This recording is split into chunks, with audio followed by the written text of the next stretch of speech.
کہیں کوئی ہمیں بیکورڈ نہ سمجھ لے.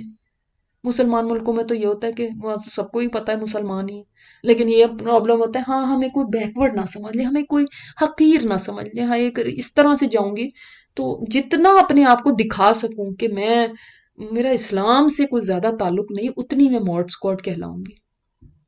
اور جتنا میری زبان پہ کہیں بسم اللہ انشاءاللہ الحمدللہ اللہ اکبر ہوگا تو کہیں گے یہ پتہ نہیں کیسی دقیانوسی سی بیکورڈ سی عورت ہے، جاہل سی ہے. تو اصل میں تو کیا ہے، اپنے اندر خوف ہوتا ہے. کسی کو پتا چل گیا ہم مسلمان ہیں کیا ہوگا، ہائے کچھ نہ ہو جائے. بچوں میں بھی وہ فیئر ڈال دیتے ہیں، کہیں وہ نہ شو کر دیں کہ ہم مسلمان ہیں. منافقوں کی آپ کو پتا ہے جو 3 نشانیاں سب کو پتا ہوں گی حدیث میں آتی ہیں کہ جب بولتا ہے تو جھوٹ بولتا ہے. آپ اس کی نا ان نشانیوں سے سمجھ جائیں گے کہ ایسا انسان منافق ہی ہو سکتا ہے. جھوٹ میں بھی کیا ہوتا ہے، خلاف حقیقت بات کچھ ہے بنا کچھ اور لیا. منافق کا بھی کیا ہے، اندر کچھ ہے باہر کچھ اور ہے. جھوٹی زندگی گزار رہا ہے نا، جھوٹی زندگی نا، اندر جو ہے وہ باہر ظاہر نہیں کرتا. میرے اندر تو شکوک و شبہات ہیں، میں تو اس دین کو پسند ہی نہیں کرتا، میں تو نہیں ان کے ساتھ رہنا چاہتا، تو میں صرف مفاد کے لیے ہوں، میں کیا کروں اور مرتا کیا نہ کرتا تو ان کے ساتھ ہی لگ گیا. وہ اندر کو باہر نہیں لا رہا، جھوٹ ہے نا. پھر وعدہ کرتا ہے تو توڑ دیتا ہے. اور اس نے بھی کیا کیا، یہاں پہ بھی وعدہ کیا تو توڑ دیا. یہ بھی ایک وعدہ ہی ہے نا، جب انسان کلمہ پڑھتا ہے کہ میں صرف اللہ کو ایک الہ مانتا ہوں، آپ صلی اللہ علیہ وسلم کو رسول مانتا ہے، یہ ایک وعدہ ہے اور انسان اس وعدے کو توڑ دیتا ہے. پھر تیسری چیز، امانت میں خیانت کرتا ہے. زندگی بھی امانت ہے اور جو اس نے کلمہ پڑھا وہ بھی امانت ہے، اس میں خیانت کی. پھر آپ دیکھیں ایک اور چوتھی نشانی بھی ہے منافق کی، ایک اور روایت میں آتی ہے وہ کہ جب جھگڑے پہ آتا ہے تو پھٹ پڑتا ہے. جب جھگڑا کرتا ہے نا، اذا خصم فجر، جب جھگڑا کرتا ہے تو یعنی اس کو پتہ ہی نہیں چلتا میں کیا بول رہا ہوں، پھٹ پڑتا ہے. آپ نے دیکھا کچھ لوگوں کو، آپ ایسے ملیں تو بہت اچھے ہیں لیکن کبھی ان کو جھگڑے کے وقت دیکھ لیں تو پہچانا ہی نہیں جاتا، اللہ یہ وہی لوگ ہیں. یہ ایسے گالم گلوچ بھی ہے اور ایسے منہ پھٹ ہیں کہ ان کی وہ زبانیں نکلتی ہیں کہ جو کبھی انسان سوچ ہی نہیں سکتا.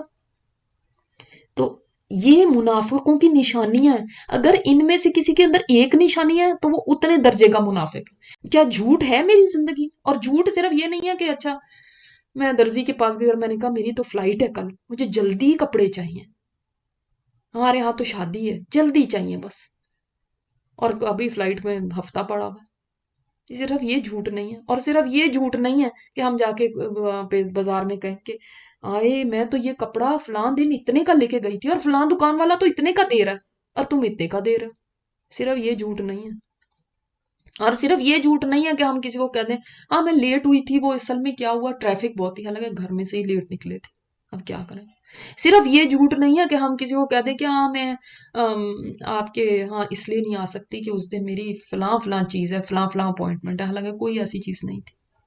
صرف یہ جھوٹ نہیں ہے. خوش آمد بھی جھوٹ ہے، جب آپ جھوٹی کسی کی تعریفیں کریں، آپ کے لیے دل میں کسی کے لیے کچھ بھی نہیں ہے لیکن بس جھوٹی، ہاں تم بڑی خوبصورت لگ رہے ہیں، ہمیں کھانا تو تم نے بہت ہی اچھا بنایا، ہاں تمہارا گھر تو بہت ہی اچھا ہے، تم تو کیسی. یہ خوش آمدی چیزیں یہ بھی جھوٹ ہے، یہ بھی جھوٹ ہے. کسی کے سامنے کچھ دکھانا اور کچھ اور ہونا پیٹ پیچھے، یہ بھی جھوٹ ہے. یہ سبھی جھوٹ ہے. تو جھوٹی زندگی سے نکلنا ہے کہ جھوٹ منافقت کی نشانی ہے. اور خود کو دیکھنا ہے کہ جب جھگڑا ہوتا ہے، جب ہسبینڈ کے ساتھ جھگڑا ہوتا ہے اس وقت تمہاری حالت کیا ہوتی ہے. اب تو کوئی دیکھ نہیں رہا، نہ کوئی ٹیچر دیکھ رہی ہے، نہ کوئی اور دیکھ رہا ہے، اب تو جو مرضی کروں گھر میں. پھر اس وقت میرے کیسی منہ پھٹ ہوتی، اور میرا کیا حال ہوتا ہے میری زبان کا. اور اس وقت کوئی پرواہ نہیں ہوتی، کچھ نہیں یاد ہوتا کہ کیا پڑھا کیا سنا، کچھ نہیں یاد. وہاں پہ حضرت ابوبکر صدیق کتنے مالدار تھے، آپ کو پتا ہے وہاں پہ اتنے مالدار تھے، ان کا بزنس تھا، اور سب چھوڑ چھاڑ کے دیکھو بالکل ہوم لیس ہو کے رہ گئے یہاں پہ، ریفیوجی بن گئے یہاں پہ آ کے.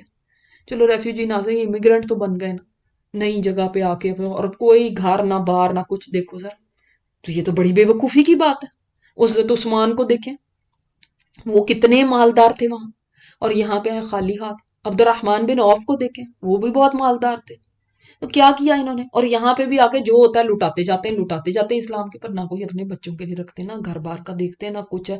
اور پھر ویسے بھی نکل رہے ہیں غزوات پہ، جنگوں پہ نکل رہے ہیں، کبھی باغ تیار کھڑے ہیں، کبھی کچھ ہے، کبھی اپنے گھر بار کا بھی تو خیال رکھنا ہوتا ہے، اپنی کوئی جاب ہوتی ہے، بزنس ہوتا ہے، اس کا نہ ہم دیکھیں، وہ بس نکل پڑے ہیں. یہ تو بے وقوف ہے، ہم ان کی طرح ہی مان لے کر آئیں کہ بس سارا کچھ اسلام ہی اسلام ہے اور کچھ نہیں، ہر چیز اسلام پہ قربان کر دی انہوں نے. تو ان کو تو یہ بڑی بے وقوفی لگتی تھی، کیونکہ ان کو یہ لگتا تھا کہ یہ دنیا کا جو فائدے ہیں ان کو چھوڑ دیں ہم، یا ہم اپنا دنیا کا ذرا سا بھی نقصان کر دیں، ہماری جاب میں کوئی نقصان ہو جائے گا، ہمارے بزنس میں کوئی نقصان ہو جائے گا، ہمارے مال میں کوئی کمی آ جائے گی، ہم کیوں لگائیں؟